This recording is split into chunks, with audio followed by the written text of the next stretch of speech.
देखिए अब आने वाला है आपका मैथ का पेपर, जो 10th क्लास का मैथ का पेपर होने वाला है 24 फरवरी के दिन, और 24 फरवरी के दिन होने वाले पेपर को हम कंप्लीट करेंगे। हमसे इन पर सारे क्वेश्चन को देखना बहुत जरूरी है।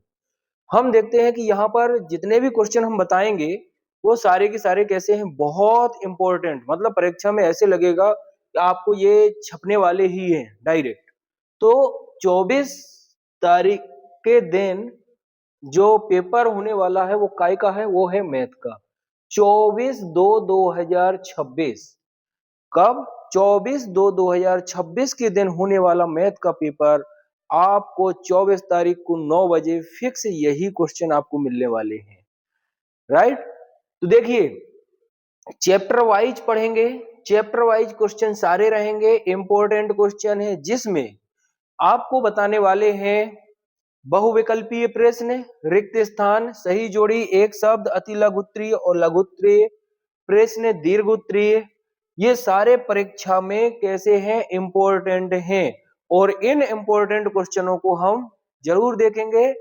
और देखिए यदि आपको बहुविकल्पीय के पूरे प्रश्न चाहिए तो इसके डिस्क्रिप्शन में, इस वीडियो के डिस्क्रिप्शन पर जाइए और वहां पर बहुविकल्पीय, रिक्त स्थान, सही जोड़ी, एक शब्द, अति लघुत्तरीय, लघुत्तरीय, दीर्घ उत्तरीय परीक्षा के लिए इंपॉर्टेंट क्वेश्चन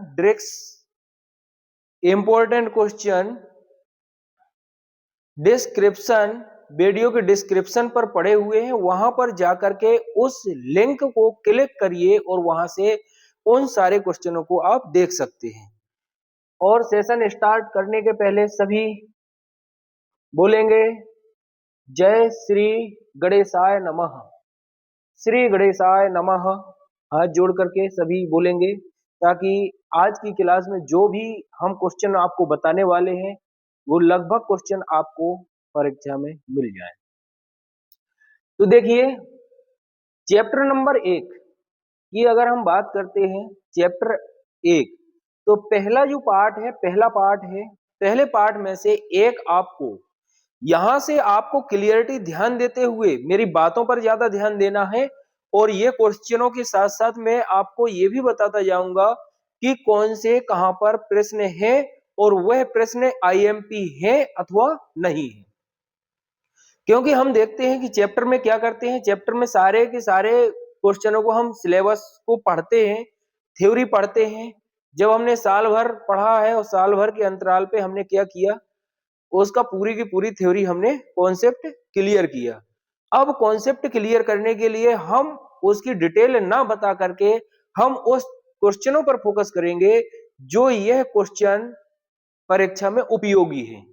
जैसा कि पहले चैप्टर से जो क्वेश्चन आने वाले हैं हम उन्हीं को बताएंगे, बाकी किसी भी क्वेश्चन को नहीं बताएंगे।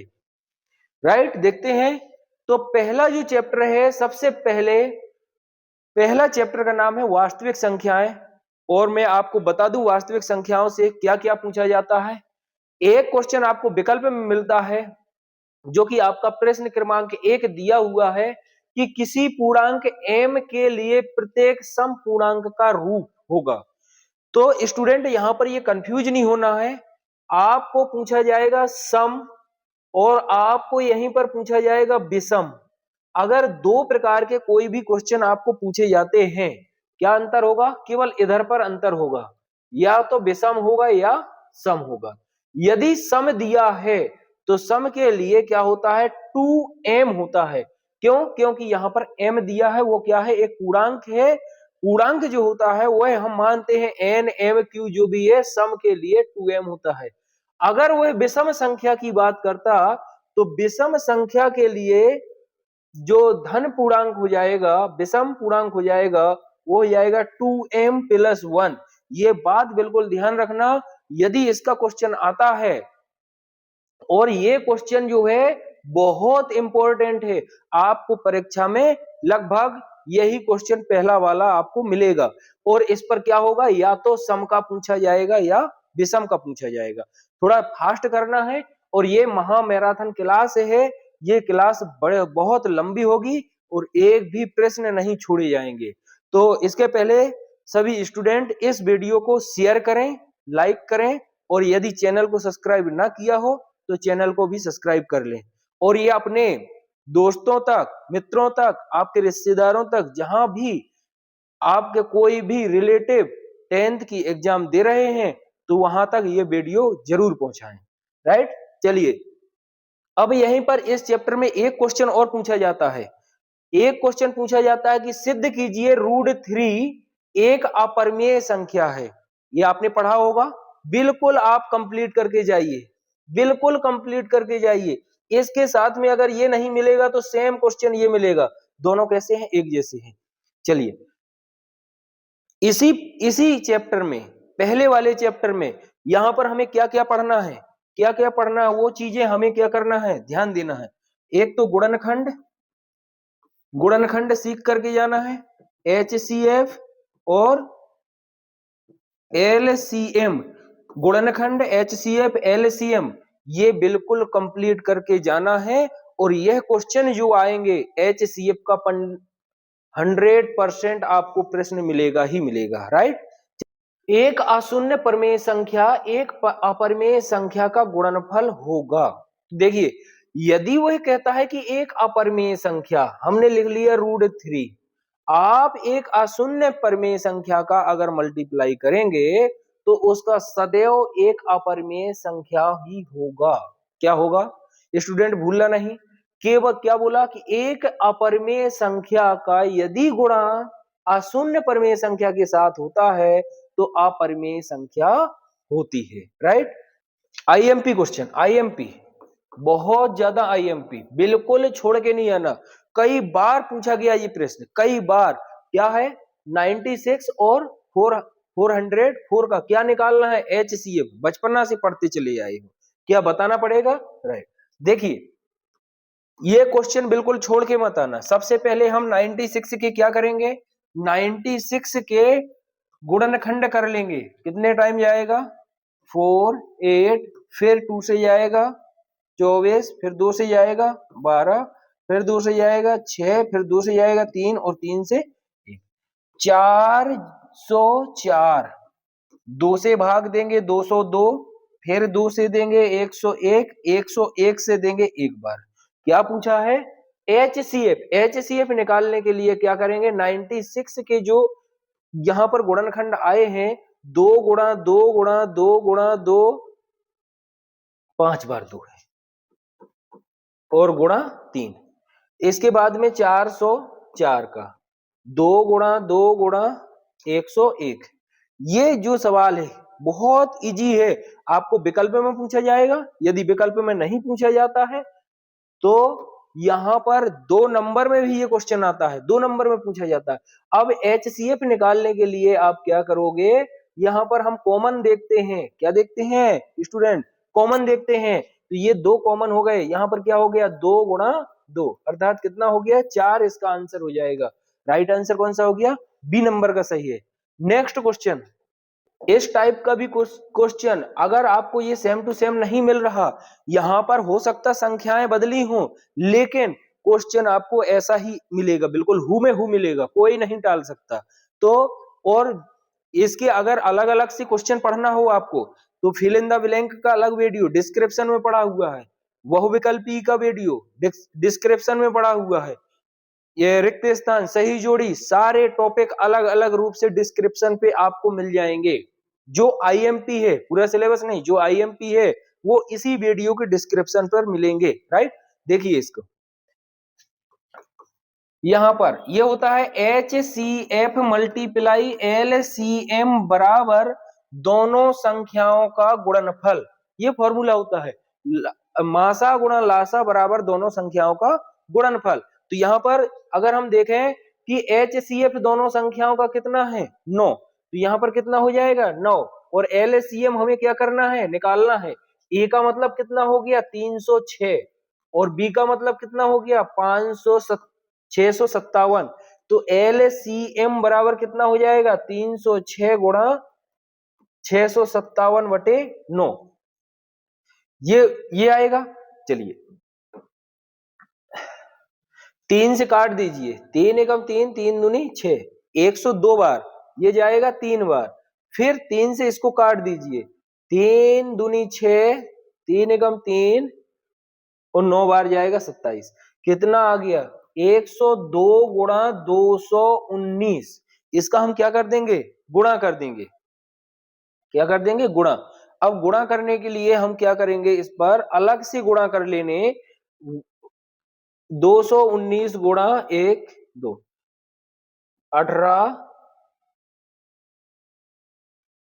2 1 3 और 2 दूनी 4, 0 0 0। चलिए 9 1 2, 8 3 9 4 13, 2 और 2 कितना आएगा? 2 2 3 3 8, 22,300, 22,338। एलसीएम कितना आ जाएगा? कितना आ जाएगा? 22,338। इसका ये सही आंसर होगा। चलिए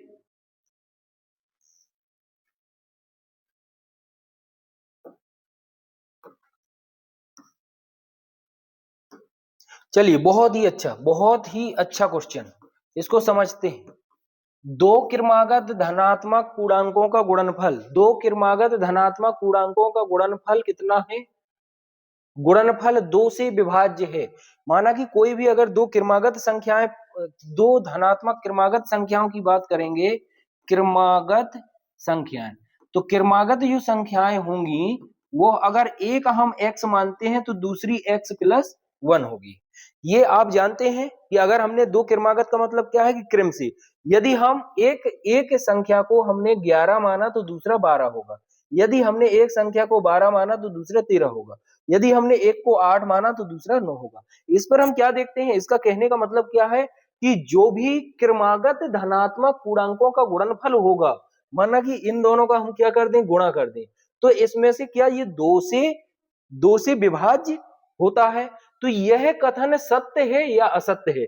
तो यहां पर अगर दो हम क्रमागत संख्याओं की बात करेंगे तो इन संख्याओं में दोनों में से एक सम संख्या जरूर होगी। यहां पर देखिए 12 है, इधर 12 है, इधर 8 है, मतलब अगर ये विषम संख्या है तो ये सम होगी, और अगर ये सम संख्या है तो ये विषम संख्या होगी। कहने का मतलब हो गया कि कोई दो में से एक क्या होगा? सम संख्या होगी। और जब हम दोनों को मल्टीप्लाई करवाएंगे या गुणा करवाएंगे तो वह भी सम संख्या आएगी, और वह सम संख्या आएगी तो दो से क्या हो जाएगी? विभाज्य हो जाएगी। इसलिए यह कथन क्या हो जाएगा? सत्य हो जाएगा। तब हम यही लिखते हैं कि क्रमागत माना दो क्रमागत धनात्मक पूर्णांक x और x+1 है। दोनों क्या है?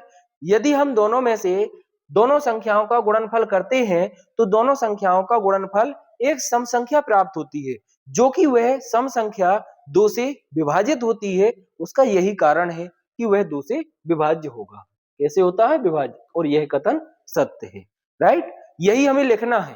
ठीक है, चलिए नेक्स्ट चलते हैं। इस क्वेश्चन को देखना है, बहुत अच्छा। सिद्ध कीजिए कि एक यहां पर रूट 5 एक अपरिमेय संख्या है। तो इस क्वेश्चन को आप बिल्कुल और बिल्कुल इसको नोट कर लें, इस क्वेश्चन को छोड़ना नहीं है। क्यों? क्योंकि ये question very very most important question है भैया। अगर इधर रूट 5 नहीं आता है तो आपको रूट 3 मिलेगा, रूट 3 नहीं मिलता है तो रूट 2 मिलेगा, पर मिलेगा जरूर रूट वाला क्वेश्चन एक। अब रूट वाले क्वेश्चन पर हम क्या करते हैं? रूट 5, रूट 3, रूट 2 हम एक कोई भी सॉल्व कर लेते हैं, बाकी की बाकी वैसे ही है। आपको करना है, प्रैक्टिस जरूर करना है, और इसको अगर समझ में भी नहीं आता है तो इस क्वेश्चन को बिल्कुल रट करके जाइए, आपको परीक्षा में मिलेगा। देखिए, हम इस क्वेश्चन के लिए हम क्या करते हैं? सबसे पहले हम मानेंगे हल। यहां लिखेंगे कि माना कि रूट 5 एक परमेय संख्या है। परमेय संख्या है, हमें क्या करना है? यहां पर संख्या है। अपरमेय संख्या, जो अपरमेय संख्या बताना है वही हमें सिद्ध करना है। अब हम इसके उल्टा मानेंगे। क्या मानेंगे? उल्टा, क्योंकि ये हम विरोधाभास या उसको हम बता देंगे कि ये विलोम है और ये इसका विरोध करता है, इसलिए ये नहीं होगा। ठीक है, यदि यदि रूट 5 एक अपरिमेय संख्या है तो परिमेय नहीं, माना कि √5 एक परिमेय संख्या है, तो परिमेय संख्या बराबर क्या हो जाएगा, a बटे b। ये भी आपने पढ़ा होगा, a बटे b, जो कि b नॉट इक्वल टू 0 होता है, ये भी पढ़े। और a और b क्या है, यहां हम लिखेंगे, यहां पर a कोमा b दोनों क्या है, सह अभाज्य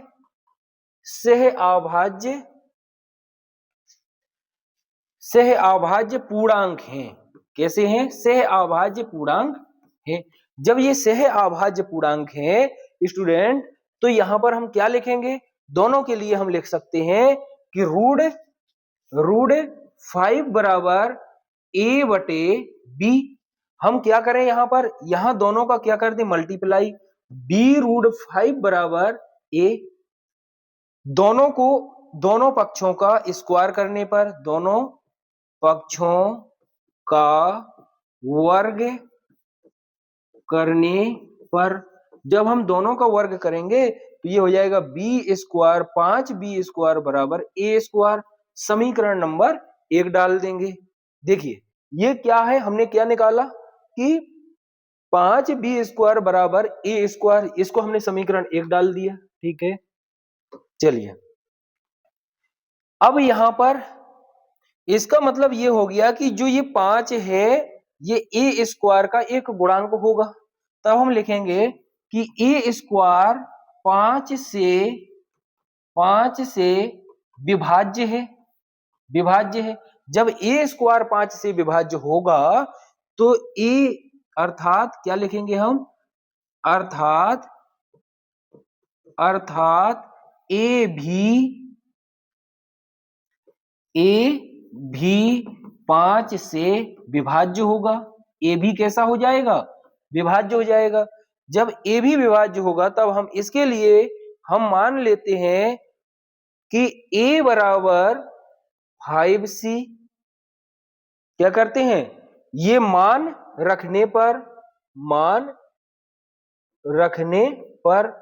तो ये किस पर रखेंगे, 1 पर, तो क्या हो जाएगा, ये हो जाएगा 5b² बराबर 5c का स्क्वायर, 5b² बराबर 25c², ये भी कर सकते हैं, राइट।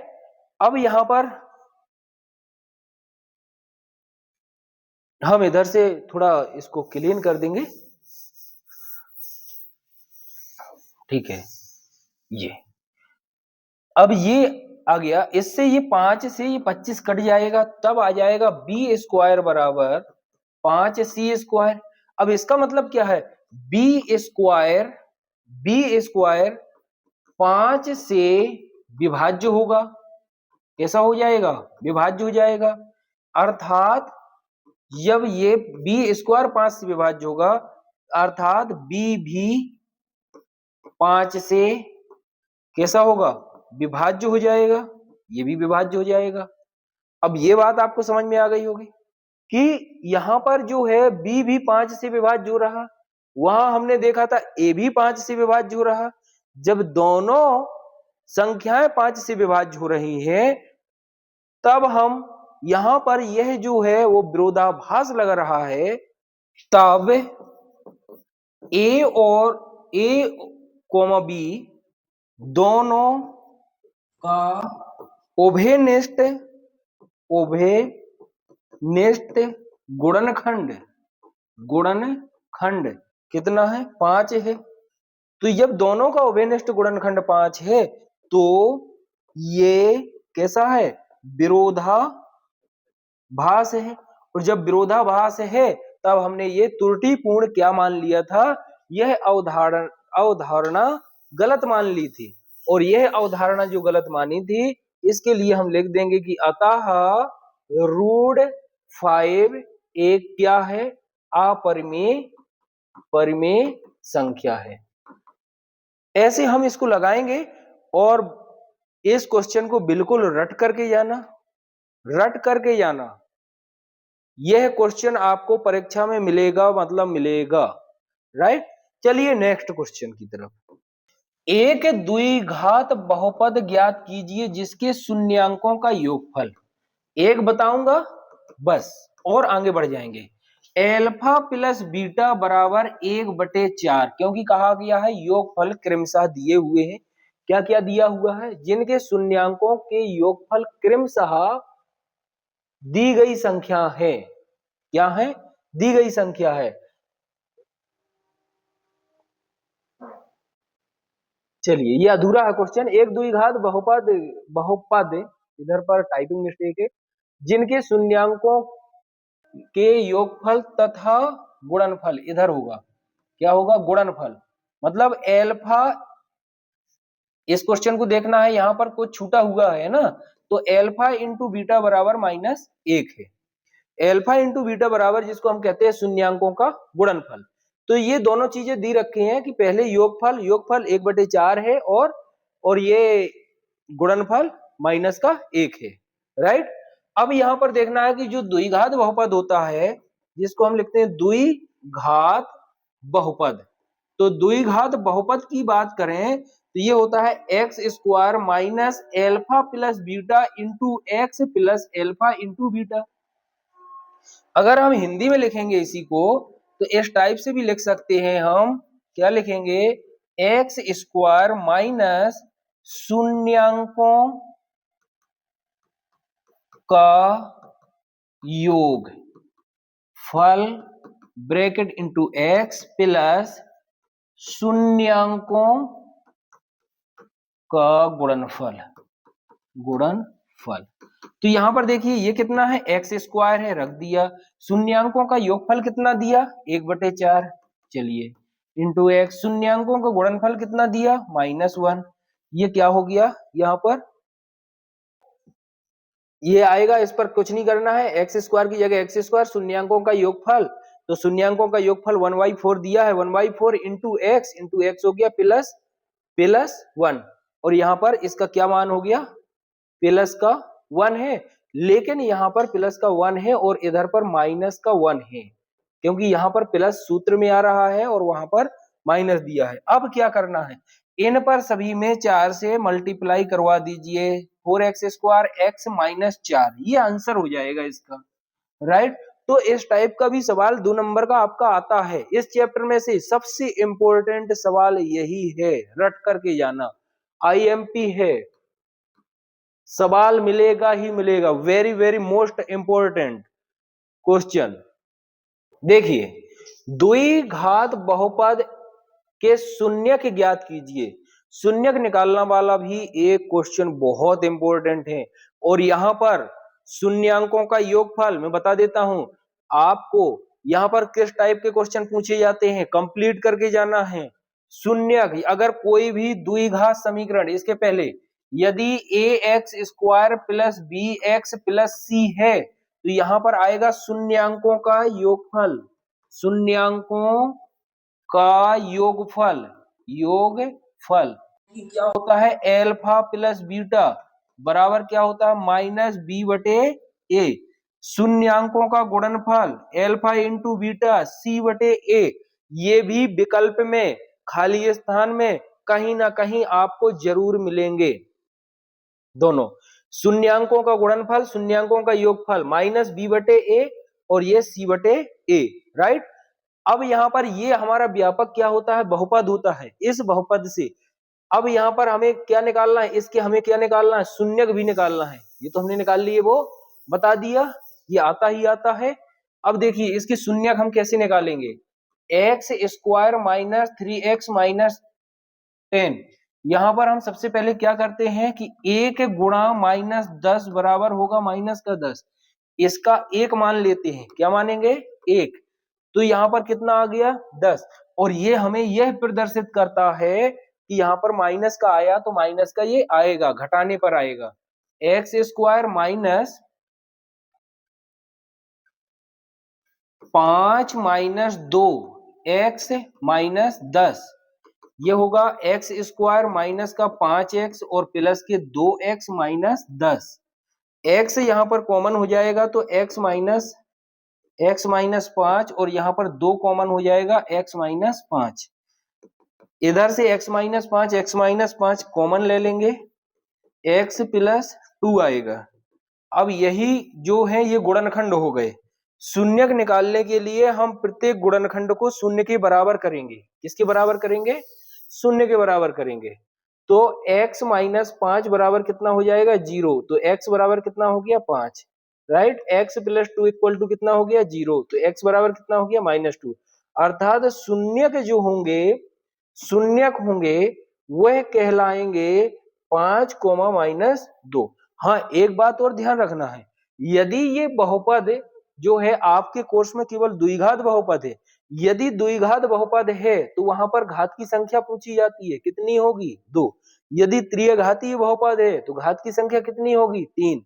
यदि एक घात का बहुपद है तो वहां पर 1। ये बात भी हमें ध्यान रखना है, ठीक है। बहुत अच्छा है। यहाँ पर दो चर की रेखाएं हैं। a1x plus b1y plus c1 बराबर 0, a2x plus b2y plus c2 बराबर 0। इसकी कुछ थ्योरम होती है। इस थ्योरम से आपको 3 नंबर का सवाल, 2 नंबर का सवाल और विकल्प जरूर एक ना एक मिलेगा इस थ्योरी से ही।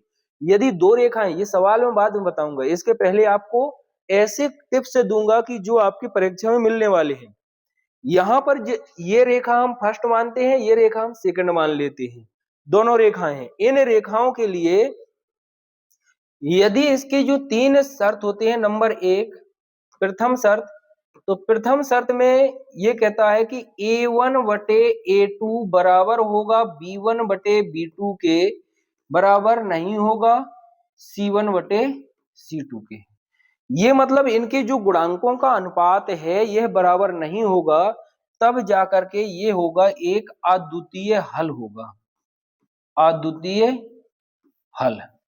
और जब अद्वितीय हल होगा तो इन्हीं को हम कहेंगे प्रतिच्छेदी रेखाएं, प्रतिच्छेदी रेखाएं क्या होंगी? प्रतिच्छेदी।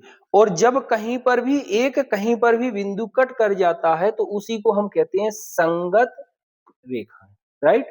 दूसरी शर्त, दूसरे नंबर का जो होता है वो होता है a1 बटे a2 बराबर b1 बटे b2 बराबर नहीं होगा c1 बटे c2 के, बराबर नहीं होगा c1 बटे c2 के।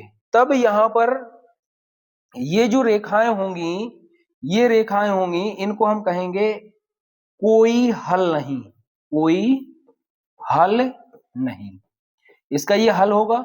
दूसरा अगर पूछा जाता है कि रेखाएं क्या होंगी, तो यहां पर होगा ये समांतर, समांतर रेखाएं होंगी। और ये कैसे हो जाएंगे? असंगत हो जाएंगे। कैसे हो जाएंगे? असंगत हो जाएंगे।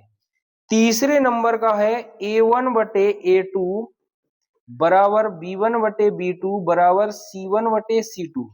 यहां पर होगा अनेक हल, अनेक हल। और अनेक हल जो होंगे ये होता है समपाती रेखाएं, समपाती रेखाएं। और ये कैसे होंगे? संगत होंगे। कैसे हो जाएंगे? संगत हो जाएंगे। तो यहां पर ये 3 स्थितियां इधर बताई जाती हैं, और तीनों स्थितियों को हमें क्या करना है? यहां पर याद रखना है। इन तीनों स्थितियों का एक सवाल आपको मिलेगा, मतलब मिलेगा, कोई नहीं टाल सकता।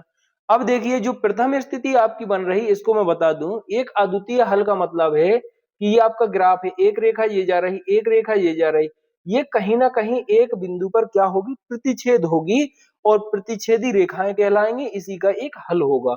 और ये दोनों रेखाएं कहीं ना कहीं क्या होती हैं? मिल जाती हैं, इसलिए इनको हम संगत रेखाएं भी कहते हैं। क्लियर हुआ? दूसरा जो बताया इसका, ये बताया है कि कोई हल नहीं मतलब समांतर। तो एक रेखा ये जाती है, दूसरी ये जाती है, और ये सीधे चली ही जाती है, ये कहीं पर भी मिलती नहीं है। तो ऐसी रेखाओं को हम समांतर रेखाएं कहते हैं। और जो समांतर रेखाएं होती हैं वो कहीं पर भी मिलती नहीं है, इसलिए उनको हम असंगत रेखाएं कहते हैं। जब ये कहीं पर मिलेंगे ही नहीं तो उसका कोई भी हल नहीं होगा, राइट। तीसरे नंबर का है जो तीसरा, उसमें बताया है कि एक ये गई रेखा इसी के ऊपर से गई, इसको कहते हैं संपाती रेखाएं। संपाती रेखाओं के अनेक हल होंगे, इनके प्रत्येक बिंदु पर हल होगा और ये संपाती होंगी और इनको भी हम ये एक दूसरे को कहीं ना कहीं मिलती हैं, इसलिए इनको हम संगत रेखाएं भी कहेंगे। ठीक है, अब हम चेक करते हैं कि क्या ये दो रेखाएं जो दी है, एक ये और एक ये रेखाएं कैसी हैं, वो हम चेक कर लेते हैं, इसको हमें देखना है। चलिए अगर हम इसकी तुलना करवाएं तो A1 का मतलब कितना हो गया, एक। देखिए A1 बराबर 1, B1 बराबर -2, C1 बराबर 0, A2 बराबर, क्योंकि ये दूसरी है, 3 और B2 बराबर 4 और C2 बराबर 0। क्या होगा, 0 होगा। ठीक है, अब इनके जो अनुपात हैं, अनुपातों पर थोड़ा ध्यान देते हैं। A1 बटे A2 बराबर होगा 1/3, B1 बटे B2 बराबर होगा -2/4। चलिए C1 बटे C2 बराबर होगा 0/0। ठीक है, अब यहां पर जो है A1 बटे A2 क्या बराबर है B1 बटे B2 के? नहीं है। क्या बराबर है C1 बटे C2 के? तो ये इसके बराबर नहीं है, ये इसके बराबर नहीं है, तो ये कहाँ क्या होंगे, ये क्या हो जाएगी, प्रतिच्छेदी रेखाएं होंगी। कैसी होंगी, प्रतिच्छेदी रेखाएं होंगी, ये इसका राइट आंसर होगा।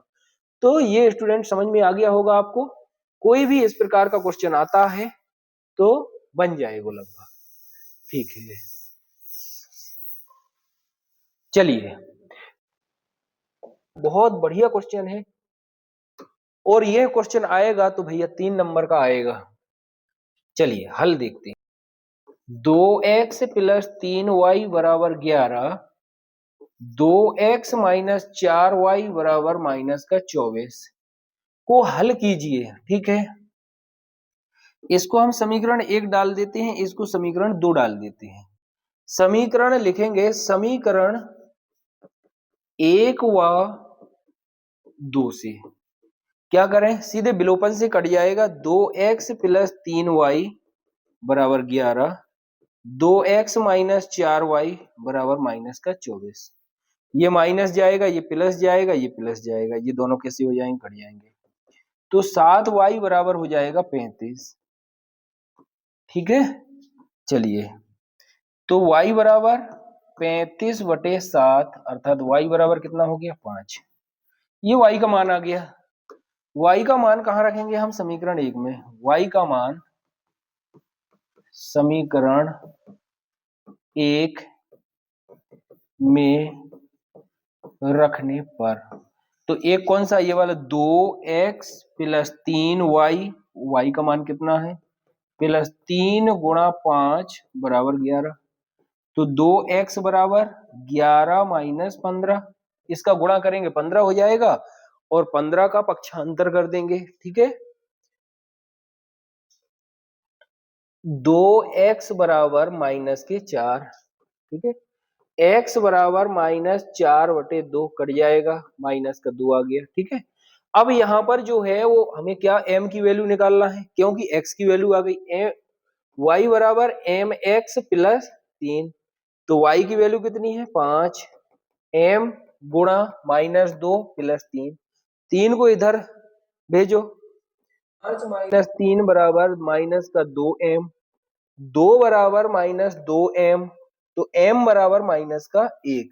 ये आंसर हो जाएगा। बहुत इजी है और ये भी क्वेश्चन बहुत अच्छा है बेटा, इस क्वेश्चन को मत छोड़ना, बिल्कुल सीख के जाना, रट के जाना, देख के जाना, पर इस क्वेश्चन को मत छोड़ना, ये बिल्कुल बहुत इंपॉर्टेंट क्वेश्चन है।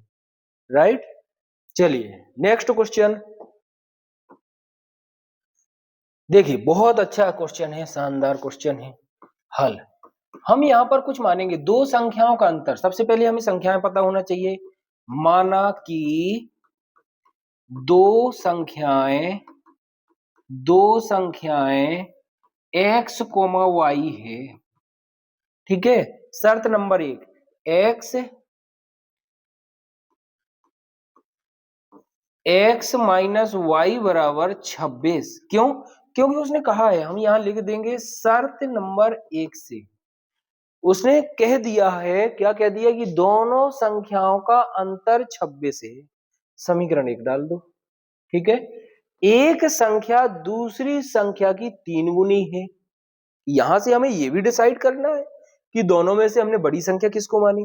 बड़ी संख्या x को माना है, क्योंकि x में से हमने y को घटाया है। ठीक है, शर्त सेकंड लगती है। अब उसने कहा है जो दोनों में, एक तरफ हम x लिख देंगे, दूसरी तरफ हमने y लिख दिया। कितनी है? 3 गुनी है। क्या? एक संख्या दूसरी संख्या की 3 गुनी है।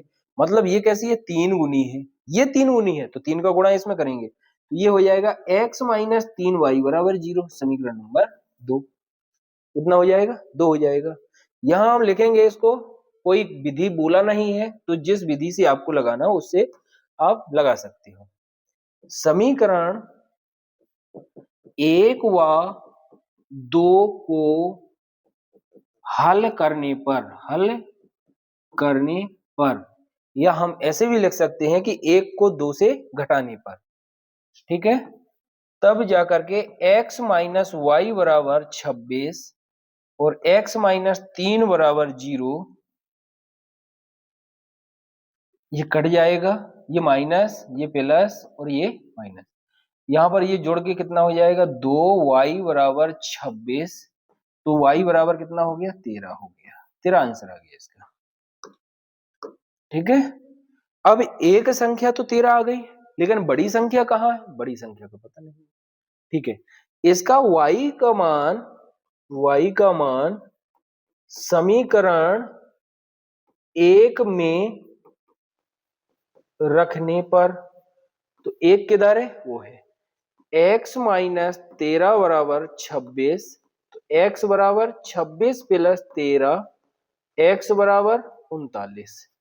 x का मान कितना आ गया? 39। मतलब एक संख्या हो गई 39 और दूसरी हो गई 13। जब तो दोनों संख्याओं का 26 होगा और एक संख्या दूसरी संख्या से कैसी है? 3 गुनी है। ये इसका राइट आंसर हो जाएगा।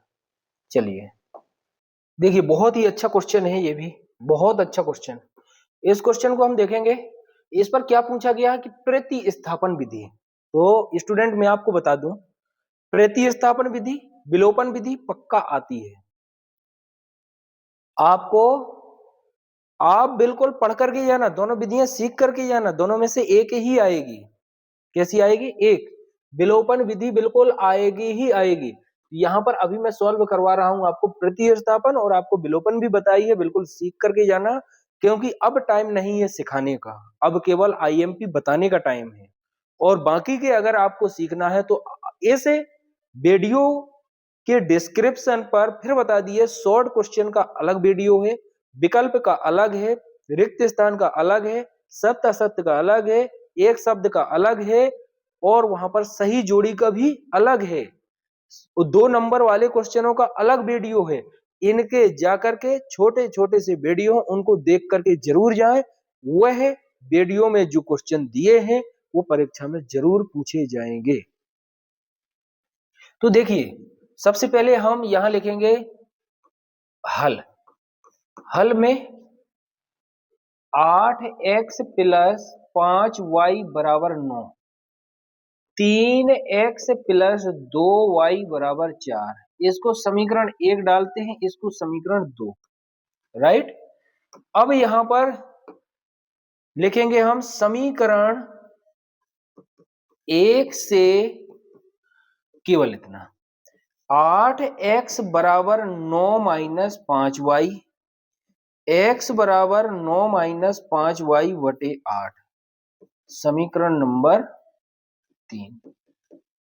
इसको हम 3 मान लेते हैं। ये जो समीकरण नंबर 3 आया, ये x का मान निकला है y के पदों में।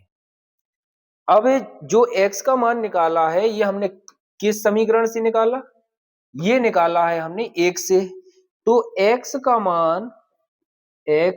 मान कहां रखेंगे हम?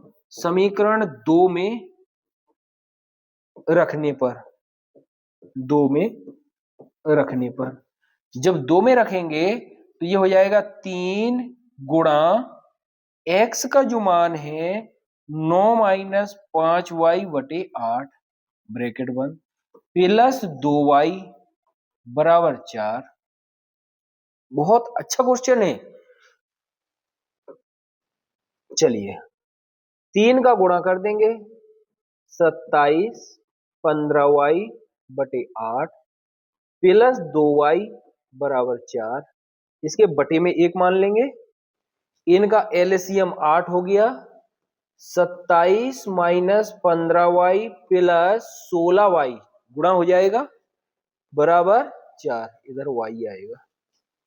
तो 27 माइनस माइनस प्लस y और 8 का गुणा इधर हो जाएगा, कितना हो जाएगा 32। तो y बराबर जो आया गया 32 माइनस 27, तो y बराबर कितना आएगा, कितना बचेगा 5। क्या आ गया 5। इस y का मान हम समीकरण नंबर 3 में रखेंगे। y का मान समीकरण 3 में रखने पर, तो जो 3 है वो उधर दिया है कि x बराबर 9 माइनस 5 गुणा कितना आया 5 बटे 8, x बराबर 9 माइनस 25 बटे 8। अच्छा x बराबर 25 में से 9 चला जाएगा, कितना बचेगा 16, वो भी माइनस के बटे 8, ये कट जाएगा, कितना आएगा माइनस का 2 आंसर होगा। यहाँ पर जो x की वैल्यू आई वो कितनी आ गई माइनस के 2 और y की वैल्यू कितनी आ गई 5। ऐसे करके ये प्रतिस्थापन विधि लगाने का तरीका है। प्रतिस्थापन का अगर कोई भी सवाल आ जाए तो आप लोग करके आना, छोड़ के मत आना, ठीक है। चलिए बहुत अच्छा क्वेश्चन है। देखिए यहां पर क्या है, द्विघात समीकरण में k का ऐसा मान ज्ञात कीजिए। पहले हम द्विघात समीकरण को थोड़ा सा हम चर्चा करेंगे। द्विघात समीकरण होता क्या है, A x square plus B x plus C equal to 0, ये क्या कहलाता है, द्विघात समीकरण कहलाता है। यहां पर जो होता है इसको बोलते हैं minus b square 4ac equal to 0। ये जो फॉर्मूला है इसको हम कहते हैं क्या, बराबर 0 नहीं लगा, इसको हम बराबर कहते हैं डी के, और इसको बोला जाता है विविध कर। विविध कर का जो मान होता है, फॉर्मूला होता है, वो यही होता है। इसकी 3 शर्तें होती हैं। ये डी हो गया कि नंबर 1 जो शर्त होती है वो डी बराबर होता है 0, और जब डी बराबर 0 होता है तब इसके मूल कैसे हो जाते हैं, बराबर हो जाते हैं। कैसे होते हैं, बराबर होते हैं। दूसरी कंडीशन ये है कि डी बड़ा होगा 0 से, मतलब डी का मान जो होगा वो कैसा आएगा, धनात्मक आएगा, और जब धनात्मक आएगा तब मूल कैसे होंगे, मूल हो जाएंगे असमान। कैसे होंगे, असमान। और इधर पर एक और पूछा जाता है इसकी प्रकृति, तो ये होते हैं वास्तविक, और यहां पर ये क्या होंगे, ये भी होंगे वास्तविक, ठीक है। यदि तीसरी कंडीशन में डी छोटा है 0 से तो मूल होंगे कैसे, असमान और अवास्तविक होंगे, अवास्तविक होंगे।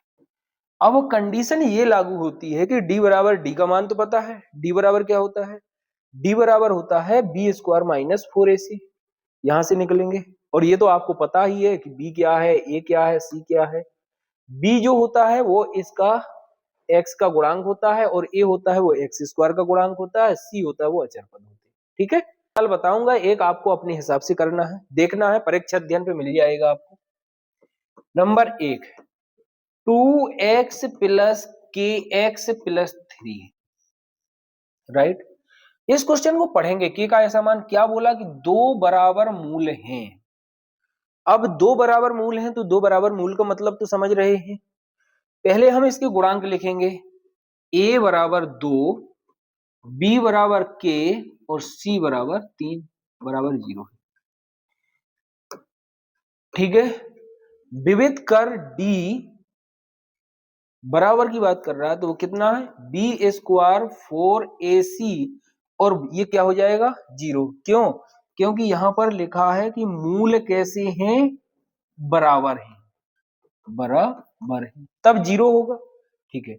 b का मान के स्क्वायर, 4 गुणा 2 गुणा 3 बराबर 0।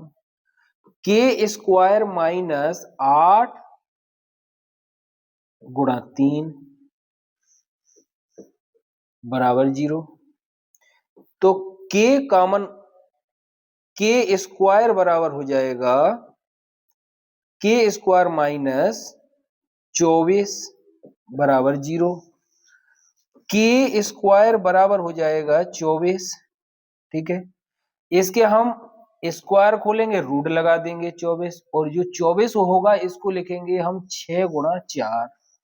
तो के बराबर हो जाएगा, एक तो जब रूट लगाया तो प्लस माइनस में आएगा, 4 बाहर निकाल लेंगे 2 हो गया, 2 रूट 6। ये इसका राइट आंसर हो जाएगा, के का मान हो जाएगा। के का मान कितना आ गया, ये आंसर हो गया इसका। ऐसे ही आपको इसको सॉल्व कर लेना है, राइट। तो इन क्वेश्चनों को बड़े आराम से अच्छे से पूरा रिवीजन करिए। जो क्वेश्चन मैं बता रहा हूं इनको बिल्कुल छोड़ के नहीं आना है, एक एक क्वेश्चनों का रिवीजन करके जाना है, ठीक है। तो देखिए नेक्स्ट क्वेश्चन की तरफ चलते हैं।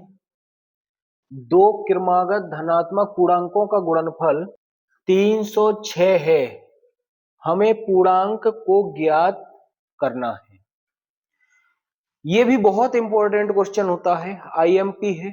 सभी आईएमपी ही क्वेश्चन बता रहे हैं, बहुत ज्यादा नहीं बताएंगे। और इन क्वेश्चनों को अच्छे से देखना है, डिटेल वहां पर जहां पर हमने वीडियो अपलोड किए हुए हैं, ये आपको डिस्क्रिप्शन पर मिल जाएंगे। तो वहां पर इसकी पूरी की पूरी डिटेल भी देखना है, पर मैं इधर भी बताऊंगा, आपको थोड़ा फास्ट बताऊंगा। दो क्रमागत धनात्मक पूर्णांक की अगर बात करते हैं तो दो क्रमागत धनात्मक पूर्णांक जो होंगे वो होंगे, एक संख्या x होगी और दूसरी x प्लस 1 होगी। यदि यहां पर इनका गुणनफल 306 है, यहां पर हम क्या लगा देंगे, शर्त लगा देंगे। अब फर्स्ट तो कितना है कि पहली संख्या क्रमागत और दूसरी संख्या का हम गुणनफल करेंगे तो ये 306 होगा। क्लियर। जब हम दोनों संख्याओं की धनात्मक पूर्णांकों का गुणनफल जो कि क्रमागत है तो कितनी है, 306। यदि हम इसका गुणा कर देंगे तो ये हो जाएगा एक्स स्क्वायर प्लस एक्स बराबर 306। ये बात समझ में आ गई होगी, ठीक है।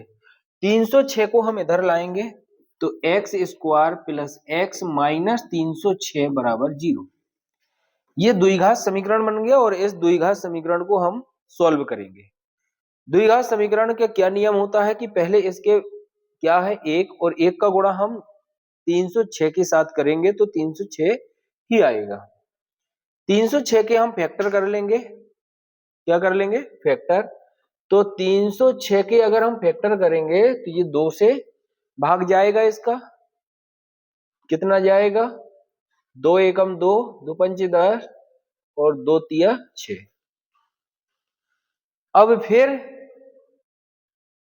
3 से चला जाएगा 5 बार और 1 बार, फिर 3 से जाएगा 17 बार और 17 से जाएगा 1 बार।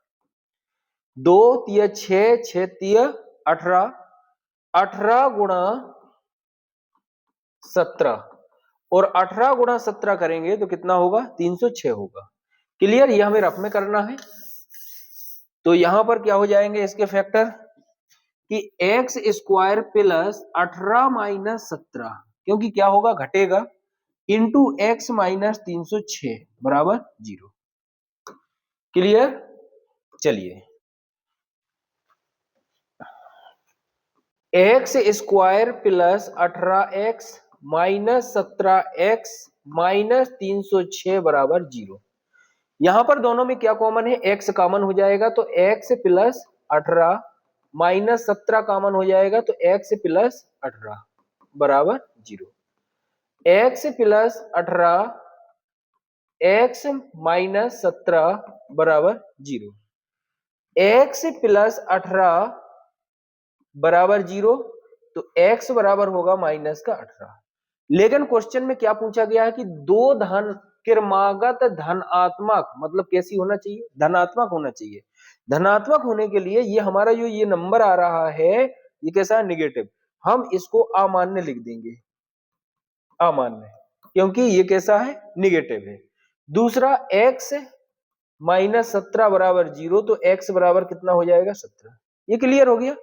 तो एक नंबर जो है हमने क्या माना था, x, तो एक हो गया 17। दूसरा क्या माना था, x प्लस 1, अर्थात कितना हो जाएगा 18। मतलब दोनों संख्याएं जो आ गई, एक आ गई 17 और दूसरी आ गई 18, ये क्या हो जाएगा, राइट। ये इसका आंसर होगा। क्लियर। देखते हैं और नेक्स्ट आगे की तरफ चलेंगे। ये वाला क्वेश्चन बहुत आईएमपी है, ये 3 नंबर का क्वेश्चन आपको मिलेगा। तो स्टूडेंट इस क्वेश्चन को जरूर सीख करके जाना है और आप देखते रहिए। इसके बाद में अगर ये क्वेश्चन नहीं आते हैं तो कमेंट करके जरूर बताना है कि सर आपके एक भी क्वेश्चन नहीं आए। ऐसा हो ही नहीं सकता, सारे के सारे क्वेश्चन आपको मिलेंगे, राइट। विवेक कर द्विघात समीकरण, द्विघात समीकरण दिया है 2x² minus 4x plus 3 equal to 0। क्या निकालना है, विविध कर। विविध कर निकालने के लिए फॉर्मूला होता है डी, डिस्क्रिमिनेंट बराबर होता है b² माइनस 4ac। क्या होता है, b² माइनस 4ac। तो d निकालने के लिए जो इधर समीकरण दिया हुआ है वो कितना है, 2x² minus 4x plus 3 equal to 0। यहाँ पर जो ये समीकरण दिया है, इधर से a इक्वल टू 2 हो गया, b इक्वल टू माइनस 4 हो गया और c इक्वल टू 3 हो गया। ये जो भी इसके गुणांक आए हैं, इन गुणांकों को हमें कहाँ रखना है, इधर पर। तो d बराबर हो जाएगा, b की वैल्यू कितनी है, माइनस की 4, माइनस 4² माइनस 4 मल्टीप्लाई a की वैल्यू कितनी है 2, 2 रख दिया, c की वैल्यू 3। तो d बराबर हो जाएगा, अब अगर हम -4 का स्क्वायर करेंगे तो वो प्लस का 16 आएगा, माइनस 4 दूनी 8 और 8 दिया 24। डी बराबर होगा माइनस का 8। ये इसका क्या हो जाएगा, आंसर हो जाएगा। लेकिन स्टूडेंट एक बात और ध्यान रखना है, यहां क्वेश्चन में केवल और केवल विविध कर पूछा है। कभी अगर इस क्वेश्चन में और आगे की तरफ जुड़ जाता है, यहां बोल देता है कि स्टूडेंट आप इसकी प्रकृति बताइए कैसी होगी। तो प्रकृति के लिए मैंने बताया था, 3 कंडीशन बताई थी। अगर यहां पर ये माइनस का आता है तो इसकी जो प्रकृति होंगी, इसके जो मूल होंगे समीकरण के, वो मूल कैसे हो जाएंगे, असमान हो जाएंगे और अवास्तविक हो जाएंगे। कैसे हो जाएंगे, अवास्तविक। क्यों, क्योंकि जो डी का मान है वो छोटा है 0 से। जब छोटा है क्योंकि माइनस में है, ऋणात्मक है, ये विशेष ध्यान रखना। अगर ऋणात्मक आता है तो वहां पर हम क्या लिखेंगे, अधिकल्पित या अवास्तविक होंगे, अवास्तविक होंगे और असमान होंगे। यदि प्लस में आता है तो वहीं पर क्या हो जाएगा, असमान हो जाएंगे और वास्तविक हो जाएंगे। यदि d इक्वल टू 0 आ जाता है, कभी भी क्या आ गया, d इक्वल टू 0, तो मूल बराबर हो जाएंगे और वास्तविक हो जाएंगे। तो ये समझ में आ गया होगा। बढ़िया, अच्छा क्वेश्चन है एकदम अच्छा। तो देखिए, गुणनखंड विधि से निम्न द्विघात समीकरणों के मूल ज्ञात कीजिए। पहला, केवल मैं एक बताऊंगा, एक आपको करना होगा। और आईएमपी दोनों हैं, ये भी आईएमपी है और ये भी आईएमपी है, दोनों सीखना है। x² minus 3x minus 10 equal to 0। और ये भी फॉर्मूला विधि से नहीं लगाना है, फिर किससे लगाना है, उसने स्पष्ट कहा गया है, गुणनखंड विधि से। गुणनखंड विधि क्या होती है, मैं आपको बता देता हूं। इसको हम एक मान लेते हैं, ये a है। सबसे पहले a और c का मल्टीप्लाई करेंगे तो 1 गुणा माइनस 10 कितना हो जाएगा, माइनस का 10। इसको 3 को हम 2 पार्टों में बांटेंगे, 3 को कितने, 2 भागों में बांटेंगे। कौन कौन से, देखिए, x², जो ये माइनस का 10 आया है, इसके 10 के हम क्या करेंगे, सबसे पहले फैक्टर कर लेंगे। इस 10 के हम क्या कर लेंगे, फैक्टर कर लेंगे। तो फैक्टर में आएगा 2 और 5। अगर हम इसमें से 5 में से अगर 2 घटा दें तो 3 बचेगा, into x minus 10 equal to 0। यही होगा। यहां से x² माइनस 5x और प्लस का चला जाएगा 2x माइनस 10 बराबर 0। x कॉमन हो जाएगा तो x माइनस 5 हो जाएगा, प्लस 2 कॉमन हो जाएगा, x माइनस 5 हो जाएगा बराबर 0।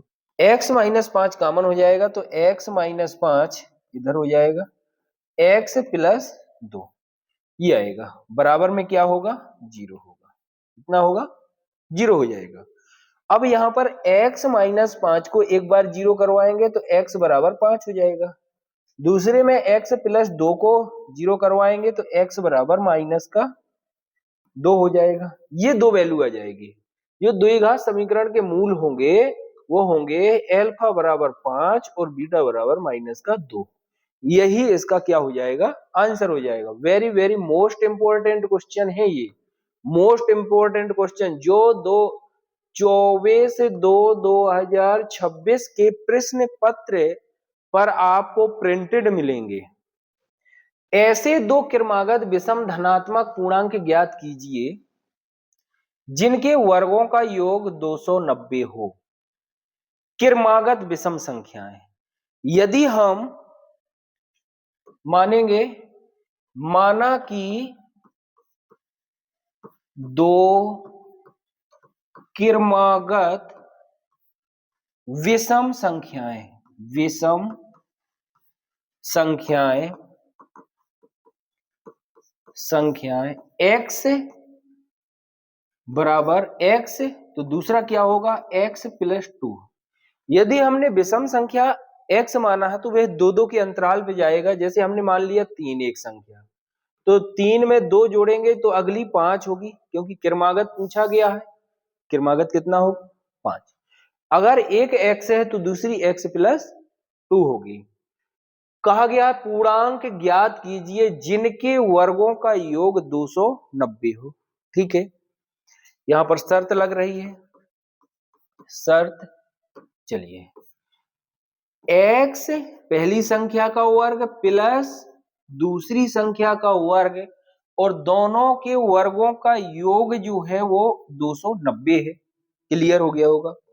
x square plus x square, इसका वर्ग खोलेंगे, 4 प्लस 4x बराबर 290, right. 2x square plus 4x 290 minus 4।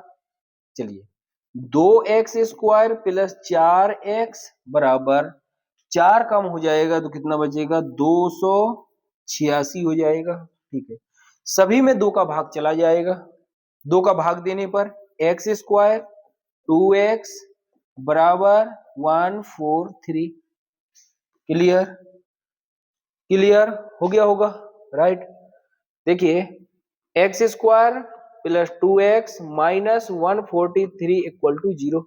जो 143 है ये इस तरफ है, इधर भेज देंगे। ठीक है, चलिए चलिए इधर थोड़ा सा, एक मैंने क्या बताया था, 1 गुणा माइनस 143 बराबर कितना होगा, माइनस 143 होगा।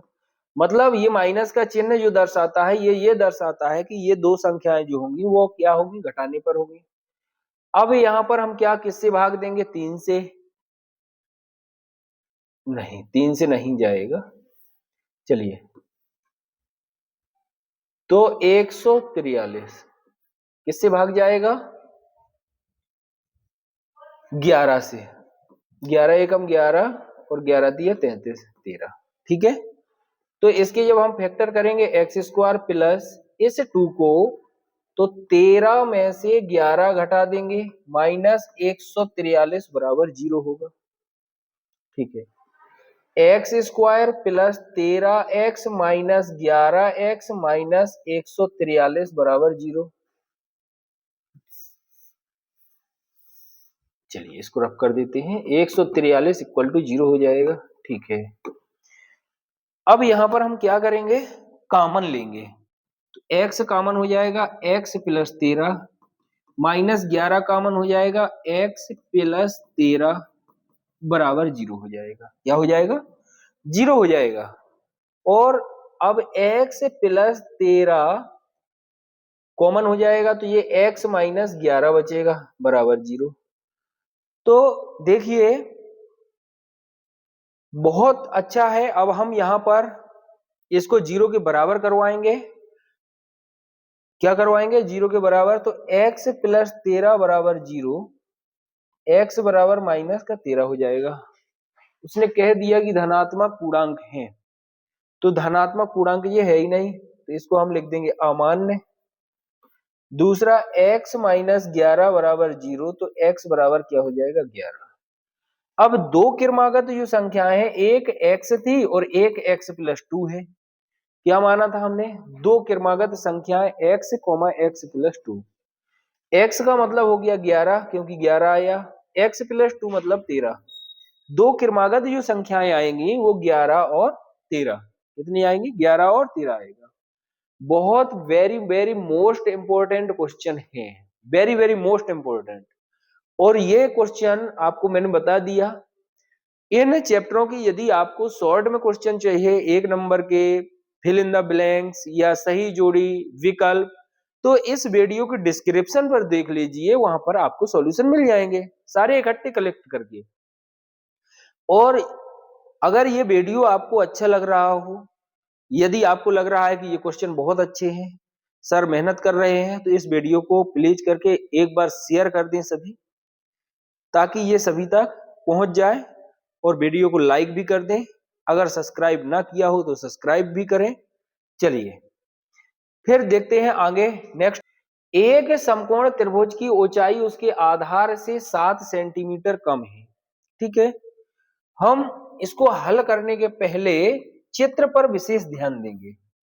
क्या है? एक त्रिभुज है और इन त्रिभुजों में यदि वह आधार और कर्ण की बात कर रहा है, मतलब ए, बी और सी, यदि वह क्वेश्चन में किसकी बात कर रहा, वो त्रिभुज की ऊंचाई उसके आधार से 7 सेंटीमीटर कम है। ठीक है, तो हम मान लेंगे कि आधार जो है वो x है, तो ऊंचाई जो होगी x माइनस 7 होगी। क्यों? क्योंकि उसने बोला है कि 7 सेंटीमीटर कैसी है? आधार से कम है। ठीक है, यदि कर्ण 13 सेंटीमीटर हो तो अन्य दो भुजाएं ज्ञात कीजिए। मतलब क्या क्या निकालना है? आधार और ऊंचाई निकालना है। तो हम यहां लिखेंगे भी सही, माना त्रिभुज की त्रिभुज का आधार त्रिभुज का आधार बराबर x सेंटीमीटर है, तो फिर ऊंचाई क्या हो जाएगी? x माइनस 7 सेंटीमीटर हो जाएगी। यहां पर हम क्या लगा देंगे? पाइथागोरस प्रमेय लगा देंगे। पाइथागोरस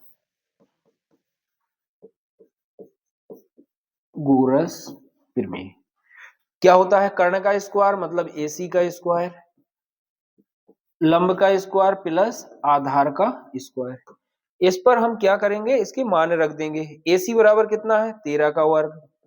BC बराबर कितना है? x माइनस 7 का वर्ग प्लस x का वर्ग।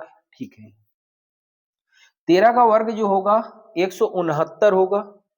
13 का वर्ग कितना हो जाएगा? 169 बराबर एक्स स्क्वायर प्लस 49, 7 का वर्ग 49 minus 14x plus x square, क्योंकि पहले से है। ठीक है, इस 49 को इस तरफ भेज दीजिए। 169 माइनस 49 बराबर 2x स्क्वायर, ये और ये जुड़ जाएंगे, जुड़ जाएंगे बेटा, माइनस 100 माइनस 14 हो जाएगा।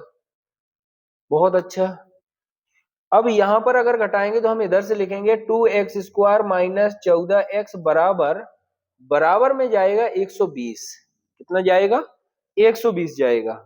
यहां पर 2 का भाग दे दो, जो भी बचे इसको पक्षांतर कर दो। 2 का भाग देने पर x स्क्वायर 7x माइनस इधर आएगा और ये हो जाएगा 60 इक्वल टू 0।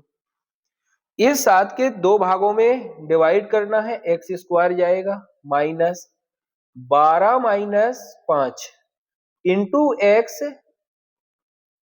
कितना हो जाएगा? 60। गुणा कर देंगे तो x square minus 12x plus 5x minus 60 बराबर 0। क्या कॉमन है? x कॉमन है, तो x कॉमन ले लेंगे, x माइनस 12 प्लस 5 कॉमन ले लेंगे, x माइनस 12 बराबर 0 हो जाएगा।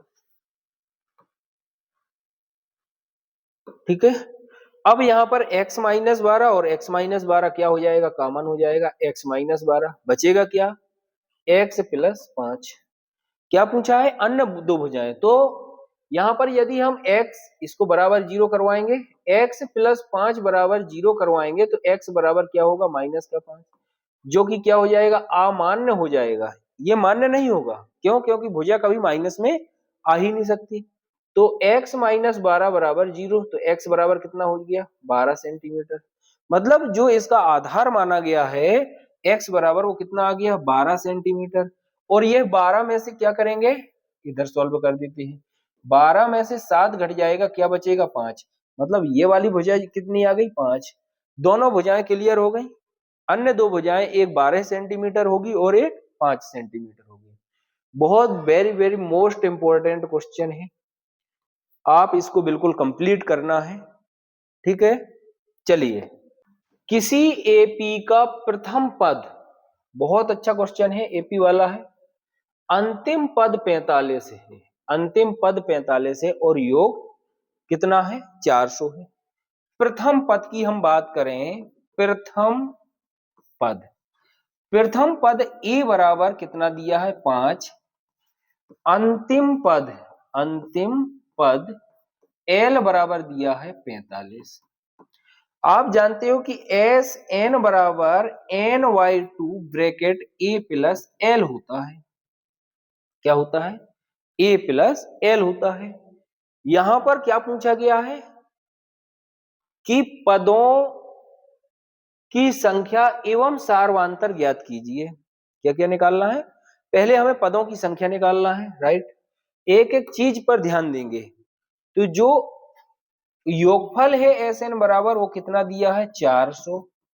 N y two bracket 5 plus 45, ठीक है, गुणा कर देंगे, 800 हो जाएगा। एन और जोड़ जाएगा तो कितना हो गया, 50 हो गया। 0 से 0 काट दो, एन बराबर हो गया 80/5। ये भी कट जाएगा, कितना हो गया, 16। तब हम लिख देंगे कि पदों की संख्या, पदों की संख्या बराबर कितनी है, 16। पदों की संख्या अगर 16 है तब उसमें ने क्या पूछा है, सारवांतर। तब हम लगा देंगे ए एन बराबर A plus N minus 1 into D, क्योंकि ए एन का मतलब है कि अंतिम पद, और अंतिम पद कितना दिया है, 45। अंतिम पद कितना दिया है, 45, तो ये हो जाएगा 45 5। एन का मतलब 16 माइनस 1 गुणा डी, डी मतलब होता है सारवांतर, इसको इधर भेजेंगे। 45 माइनस 5 बराबर 1 घट जाएगा, 15 गुणा डी, कितना हो गया, 40।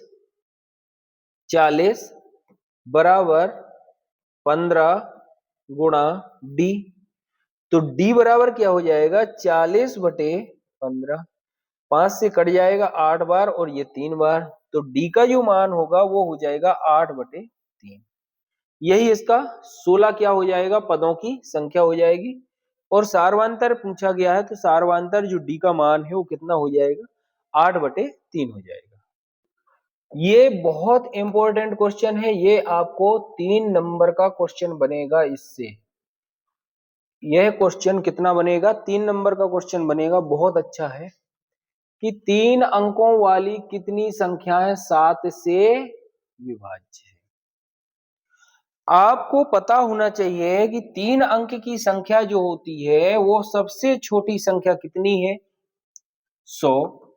सबसे बड़ी संख्या कितनी है, 999। 7 से विभाज्य।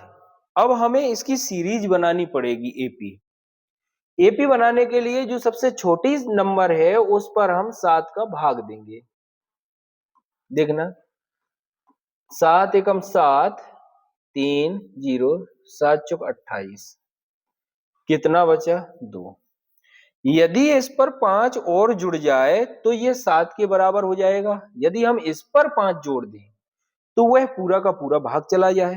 तो 3 अंक की जो सबसे छोटी संख्या होगी वह कहलाएगी 105। दूसरी संख्या जो होगी 7 जुड़ेगा 112 डॉट डॉट डॉट आगे की तरफ और बढ़ती चली जाएगी, लेकिन लास्ट वाला जो नंबर होगा वो है कितना होगा, पहले हम सीरीज तो बना लें। तो 999 जो है इस पर फिर हम लास्ट वाले पर 7 से भाग देंगे। हमने उस पर क्या जोड़े थे, ऐसे नंबर जोड़ दिया था उसके शेषफल में जो उस पर कम हो रहा था। शेषफल 2 आ रहा था तो 5 और जोड़ देंगे, 7 के बराबर हो जाएगा। ठीक है, 7 एकम 7 घटा देंगे, 2 बचा 9, 7 चौक 28, 1 बचा 9, फिर 7 दूनी 14, कितना बचा 5। यदि हम इसमें से 5 माइनस कर दें, क्या कर दें, माइनस कर दें, तो यहां पर क्या बचेगा, 0 बचेगा, क्योंकि यदि हम प्लस करेंगे तो वो 4 अंक से अधिक हो जाएगी। तो ये हो जाएगा 994। कितना हो जाएगा, 994। अब यहां पर हमें क्या प्राप्त हो गई है, ये एपी प्राप्त हो गई। एपी विभाज्य है 3 अंकों वाली कितनी संख्याएं।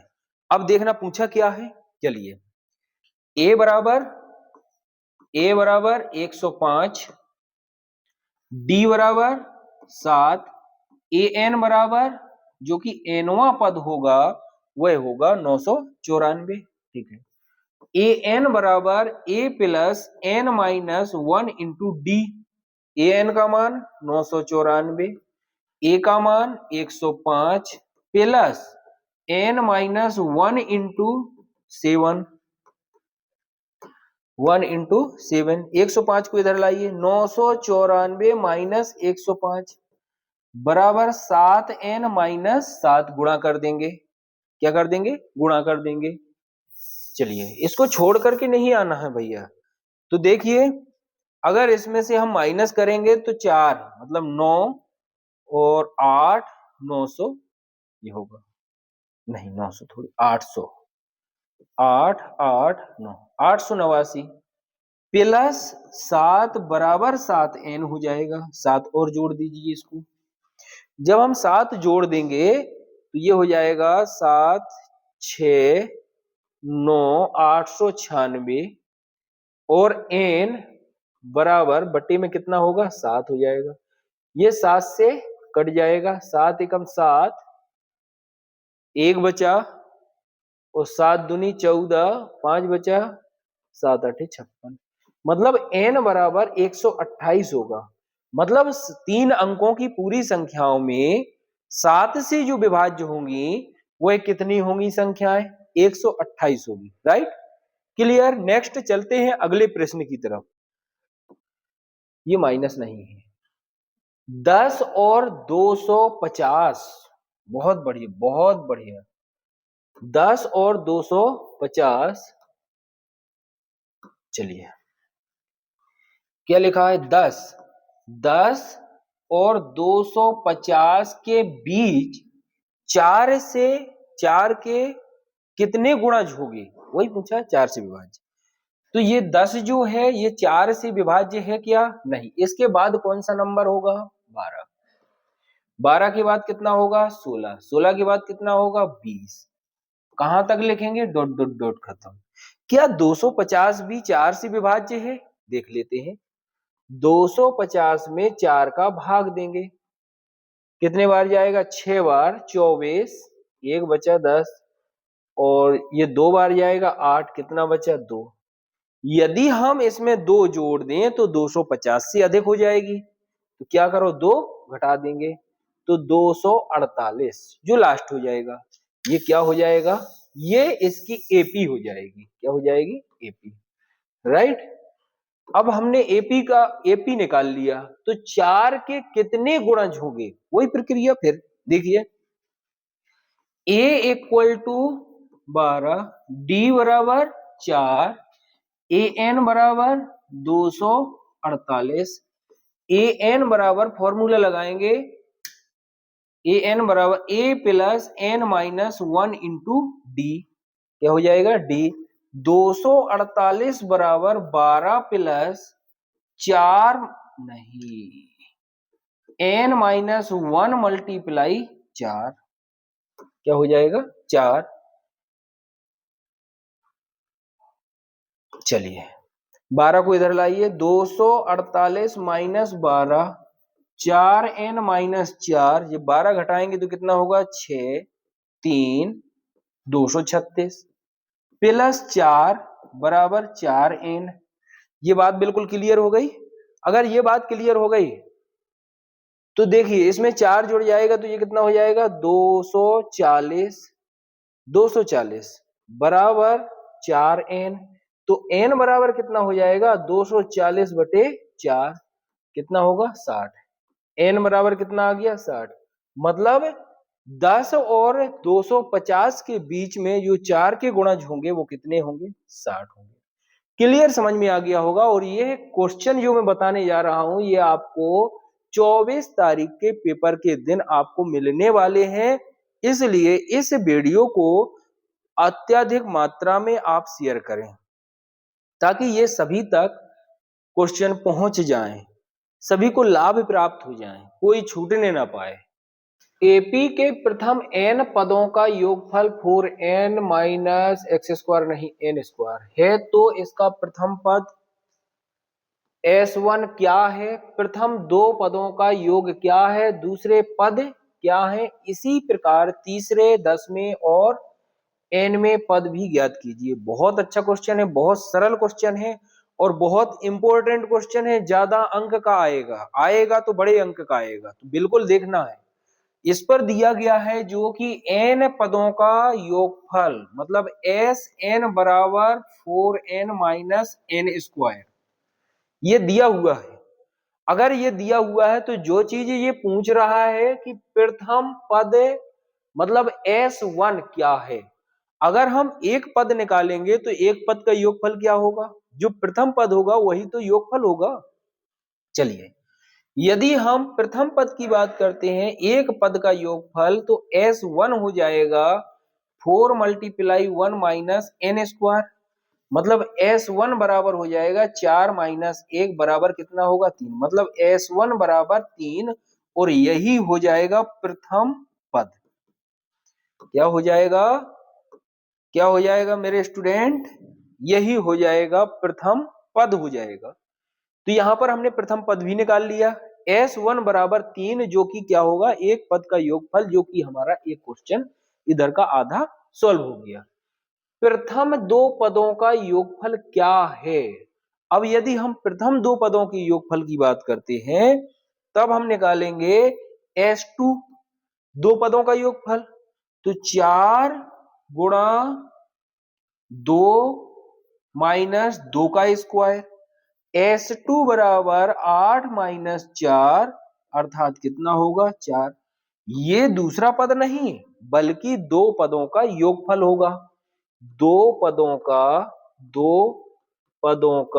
योग, और दो पदों का जो योग होगा वो S2 है जो कि कितना निकला है 4। अच्छा एक बात का हमें विशेष ध्यान रखना है, यदि हम इनमें से दोनों में से हम बोलते हैं 2 और दूसरा पद जो है एक सीरीज लिखते हैं 2 4 और ये 6, अगर हमने बोला कि यहां पर दो पदों का योगफल 6 है और प्रथम पद का योगफल जो है वो 2 है, तो हमें अगर दूसरा पद निकालना होगा तो इनके योगफल में से प्रथम वाला पद क्या कर देंगे माइनस कर देंगे, तब यहां पर द्वितीय पद होगा। ये प्रथम पद आ गया था, अगर हम इसको हम A1 भी कहेंगे, क्या कहेंगे A1। अब यहां पर हमें निकालना है A2, तो S2 माइनस S1 हो जाएगा, A2 बराबर हो जाएगा 4 माइनस 3 अर्थात कितना हो जाएगा 4 माइनस 3 कितना हो जाएगा 1 हो जाएगा। A2 बराबर कितना हो गया 1। अब देखना यहां पर हमने एक निकाल लिया, इधर पूछ क्या रहा कि प्रथम दो पदों का योगफल, तो प्रथम दो पदों का योगफल तो यही हो गया, ये आंसर हो गया और एक आंसर आपका इधर हो गया, क्योंकि हाँ यही हो गया, एक आंसर आपका इधर हो गया, ये 3 आ गया। ठीक है, दूसरा पद क्या है, तो यहां पर ये हमने दूसरा पद भी निकाल लिया, दूसरा पद, और यही क्या हो जाएगा आंसर, ये भी हो जाएगा, ऐसे लगा लो। एक आंसर ये भी हो जाएगा। ये दूसरा पद पूछा था, ये वाला ना आंसर होगा। इसी प्रकार तीसरे, चौथे और nवें पद ज्ञात कीजिए। जब हमें प्रथम पद भी पता हो गया, द्वितीय पद भी पता हो गया, तब हम सीरीज बना सकते हैं। अब यहां पर हम निकालेंगे सार्वांतर। सार अंतर, और जो सार्वांतर होता है वो होता है a2 माइनस a1। 1 माइनस 3 बराबर माइनस का 2 होगा। सार्वांतर जो आएगा वो कितना आएगा, माइनस का 2। सीरीज बना लेंगे। सीरीज बनाएंगे तो प्रथम पद 3 है और द्वितीय पद जो है वो 1 है, तो आने वाला जो पद होगा इस पर -2 प्लस कर देंगे तो -1 डॉट डॉट डॉट ऐसे आगे की तरफ चल जाएगा। क्या पूछा गया है, तीसरा पद। ठीक है, वैसे तो आपको -1 दिख रहा, ऐसे भी लगा सकते हैं a प्लस 2d। तीसरा पद a2 बराबर कितना हो जाएगा, a प्लस 2d। तो यहां पर 3 प्लस 2 मल्टीप्लाई d का मान कितना निकला था, d का मान जो निकला है सार्वांतर वो माइनस का 2 निकला है, तो यहाँ पर माइनस का 2 हो गया। 3 माइनस 4 अर्थात कितना हो जाएगा, माइनस का 1। कितना आ गया, ये माइनस का 1 आ गया। यहाँ पर हमने कौन सा पद निकाल लिया, तीसरा पद निकाल लिया। अब तीसरे पद के अलावा अपन को क्या निकालना है, 10वां पद भी निकालना है, फिर nवां पद भी निकालना है।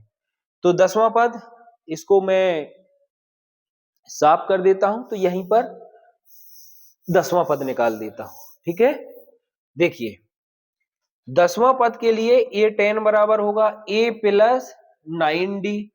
a10 बराबर क्या हो जाएगा, a का मान जो है वो कितना था, 3, 9 माइनस d का मान कितना है, माइनस का 2। a10 बराबर हो जाएगा 3 प्लस माइनस के 18। अब a10 बराबर 3 घट जाएगा तो माइनस का कितना हो गया, 15। एक आंसर ये हो गया। दूसरा पूछा है कि nवें पद, मतलब an बराबर a plus n minus 1 into D.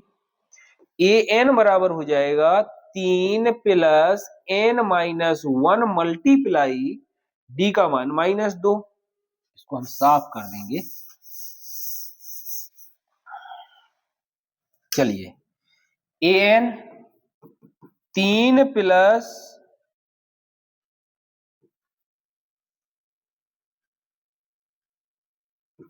-2n और प्लस का 2, तो an बराबर जाएगा 5 माइनस 2n। ये nवां पद हो गया। सारी चीजें निकाल दें तो देखिए ये भी बहुत इंपॉर्टेंट क्वेश्चन था। इस क्वेश्चन को पूरा का पूरा क्या करना है, सॉल्व करना है। हाँ, इसके अलावा कुछ देखिए, सारे क्वेश्चन सॉल्व करवाने से भी अच्छा कुछ ऐसा है कि आपने सब पढ़े होंगे। एक क्वेश्चन सुब्बा राव वाला है, इसी चैप्टर पर एक क्वेश्चन सुब्बा राव वाला है और एक रामकली वाला है। इन दोनों क्वेश्चनों को भी सॉल्व करके जाओगे। वेरी वेरी मोस्ट इंपॉर्टेंट है। रामकली वाला, सुब्बा राय या सुब्बा राव ऐसे करके है, ये भी मोस्ट इंपॉर्टेंट है। इन दो में से एक क्वेश्चन जरूर आएगा, परीक्षा धन पर दिया हुआ है, आप उसको देख सकते हैं। ठीक है, बिंदुओं 0,0 36,15 के बीच की दूरी ज्ञात कीजिए। बीच की दूरी निकालने के लिए आपको 2 नंबर का क्वेश्चन पक्का आएगा, 1 नंबर का भी आएगा। तो बीच की दूरी निकालने के लिए ये क्वेश्चन बिल्कुल छोड़ के नहीं आना है, क्योंकि सबसे इजी क्वेश्चन ही यही होता है। अब अगर हम बीच की दूरी की बात करें तो बीच की दूरी बराबर होता है √x2 माइनस x1 का square plus y2 minus y1 का स्क्वायर। पक्का कहीं ना कहीं आपको ये दूरी वाला सूत्र ही 1 नंबर में पूछ लिया जाता है, बहुत इंपॉर्टेंट। और ये वाला जो क्वेश्चन है, ये क्वेश्चन तो ऐसे आता है कि कहीं विकल्प में आपको मिल जाएगा, क्योंकि ये हर साल पूछा जाता है।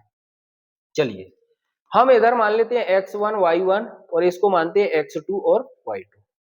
चलिए, x2 का मतलब हो गया 36 माइनस 0 का स्क्वायर प्लस 15 माइनस 0 का स्क्वायर, क्योंकि मान रख देंगे। इक्वल टू 36 का वर्ग कितना हो जाएगा। चलिए अगर याद नहीं है तो हम 36 गुणा 36 कर लेंगे। क्या कर लेंगे, 36 गुणा 36, 6 6 36 36 18, 18 3 21, 18 6 3 9 और 1 10, 6 9 2 1 1296 कितना हो जाएगा 1296 प्लस 15 का 225, दोनों को जोड़ देंगे तो 6 5 11, 2 11 और 1 12, 2 और 2 4 और 1 5 और 1 1521 कितना आएगा 1521। ठीक है, ये किसका वर्गमूल होता है, ये 39 का वर्गमूल होता है। किसका होता है 39 का। तो यहां पर जो दोनों के बीच की दूरी है 39 मात्रक हो जाएगा। क्या हो जाएगा 39 मात्रक। एक्स अक्ष पर वह बिंदु ज्ञात कीजिए, एक्स अक्ष पर वह बिंदु ज्ञात कीजिए, हमने मान लिया कि ये एक्स अक्ष पर है, वह बिंदु ज्ञात कीजिए जो P बिंदु यहां मान लेते हैं, A ये हो गया और B ये हो गया, जो कि 2,-5 और -2,9 कैसे हैं, सम दूरस्थ हैं। सम दूरस्थ का मतलब हो गया कि AP बराबर BP होगा। कैसा होगा, AP बराबर BP होगा।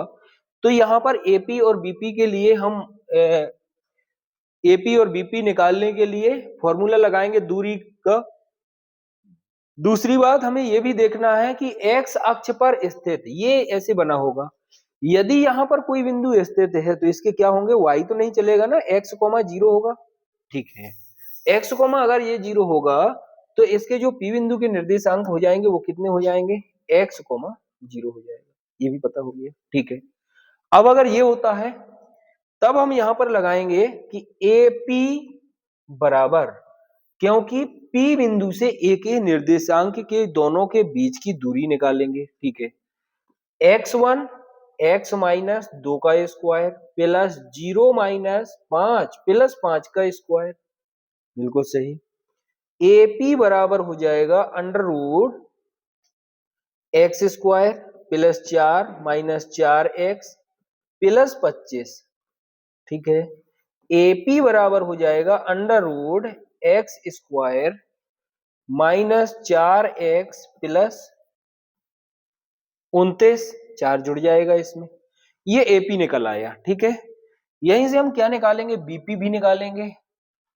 तो BP बराबर क्या हो जाएगा, अंडर रूट x माइनस 2 मतलब 2 का स्क्वायर प्लस 0 माइनस 9 का स्क्वायर। BP बराबर हो जाएगा under root x square plus 4 plus 4x plus 81 हो जाएगा। ठीक है, अब यहां पर जो है वो जोड़ेंगे, जो घटेगा वो हो जाएगा। सम दूरस्थ का मतलब हो गया कि AP बराबर है BP के। क्लियर, तो AP का जो मान आया वो आया है x square minus 4x plus 29 बराबर under root x square plus 4x plus 85। इससे ये कट जाएगा, तब आएगा x square minus 4x plus 29 x square plus 4x plus 85। X square से एक्स स्क्वायर कट जाएगा, इस 4 को इधर लाओ या उधर ले जाओ, इसको 29 माइनस 85 बराबर 4x प्लस 4x, ये हो गया 8x। 8x बराबर 29 घट जाएगा तो 6 और 3 5, वो भी माइनस के आएंगे, तो x बराबर हो जाएगा माइनस का 7, 8 7 56। तो ये कितना आ गया, x की वैल्यू आ गई। और हमें निकालना क्या था कि वह बिंदु निकालने थे, तो यह बिंदु जो है x बराबर कितना आ गया, माइनस का 7, तो माइनस 7,0 होगा। क्या होगा इसका आंसर, माइनस का 7,0। राइट, चलिए नेक्स्ट क्वेश्चन की तरफ। बीच की दूरी निकालने के लिए very very most important question जो आ रहा है, सबसे ज्यादा मोस्ट इंपोर्टेंट क्वेश्चन है ये वाला। आपको कहीं ना कहीं परीक्षा में ये वाला क्वेश्चन तो मिल ही जाएगा, मिलना ही मिलना है, चलिए, तो ये तो आप कर लोगे, ठीक है। इसको देखते हैं, यदि हम बीच की दूरी के लिए वही फॉर्मूला लगेगा, बीच की दूरी बराबर under root x2 minus x1 का square plus y2 minus y1 का स्क्वायर, ठीक है।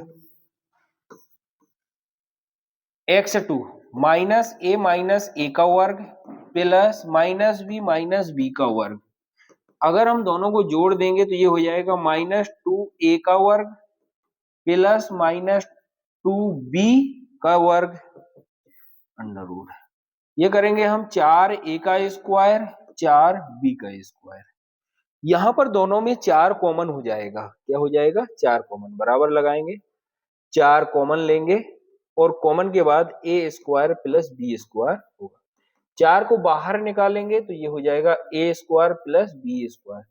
ये वाला क्वेश्चन बहुत इंपॉर्टेंट है और ये 2 नंबर में पूछा जाता है, 2 नंबर में कन्फर्म है, ये वाला क्वेश्चन आपको मिलेगा। दूरी का एक क्वेश्चन आपको मिलना ही मिलना है, एक 2 नंबर में और एक नंबर में। चलिए नेक्स्ट आगे, बहुत अच्छा 1 नंबर वाला क्वेश्चन है ये, 1 नंबर वाला, राइट। कौन सा है 1 नंबर वाला, देखिए क्या निकालना है, मध्य बिंदु, एक यहां पर बिंदु है, एक यहां पर, इसको मान लिया ए, इसको मान लिया बी, ए कोमा बी और माइनस ए कोमा बी, यहां पर कोई भी एक रेखा है, 2 बिंदु से जाने वाली एक रेखा है और इसका हमने बोला कि यहां पर एक मध्य बिंदु है जिसका नाम पी है, उसके निर्देशांक बताइए। तो मध्य बिंदु के निर्देशांक जो है वो x, y है। अब x, y है तो यहाँ पर क्या होता है, अगर मध्य बिंदु के निर्देशांक होते हैं x1 प्लस x2 बटे 2, अर्थात a माइनस a बटे 2 कितना होगा 0। चलिए y बराबर y1 प्लस y2 बटे 2, अर्थात b माइनस b बटे 2 कितना होगी 0, मतलब इसके जो निर्देशांक आएंगे वो कितने आ जाएंगे 0,0। क्लियर हो गया ये, राइट। नेक्स्ट चलते हैं आगे की तरफ, एक बिंदु यहां पर है, चलिए एक बिंदु यहां पर है जिसका नाम हमने दिया P, जिसके निर्देशांक x, y है, यहां से एक बिंदु इधर है, एक बिंदु इधर है, इसका नाम है A और इसका नाम है B, ठीक है। अब यहां पर इसके जो निर्देशांक हैं वो है 3,6, इसके निर्देशांक -3,4 है। इसने कहा है, इसने जो कहा है कि ये जो दूरी है इस दूरी के बराबर है, तो यहां पर एक संबंध व्यक्त करना है, जो भी संबंध आए, ठीक है। समदूरस्थ का मतलब हो गया कि AP बराबर हो जाएगा BP, और AP की रेखा निकालने के लिए x1 x2 x माइनस 3 का वर्ग प्लस y माइनस 6 का वर्ग, ये AP हो गया, बराबर BP बराबर यहां निकालेंगे, ये हो जाएगा x प्लस 3 का वर्ग प्लस y माइनस 4 का वर्ग, ठीक है। इससे ये कट जाएगा, क्या हो जाएगा कट जाएगा, इसका वर्ग खोलिए, चलिए x square plus 9 minus 6x plus y square plus 36 minus 12y बराबर x square plus 9 plus 6x plus y square plus 16 minus 8y, ये आएगा इसकी कैलकुलेशन करने पर। अब मैं इधर हल करूंगा, ठीक है। चलिए देखना, एक्स स्क्वायर वाई स्क्वायर,